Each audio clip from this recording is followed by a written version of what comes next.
Welcome back with a look at what's trending today in the world of weird eats. Oscar Mayer has been teasing an ice dog sandwich this summer.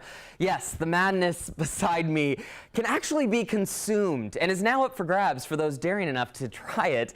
This spin on an ice cream sandwich consists of candied hot dog bits, hot dog sweet cream, spicy Dijon gelato. It's all on a cookie bun.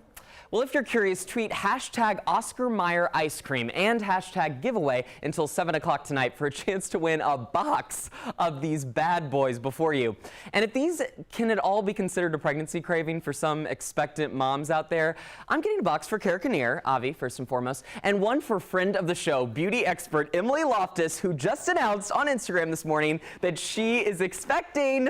Congrats to her and her husband on their first bundle of joy. Look at Emily Loftus, Christine. She's so precious, and I'm absolutely thrilled for her. She, as Trent was saying, has been a friend of the show. She's a lifestyle expert on all sorts of fun TV stations talking about products, and we're thrilled for her.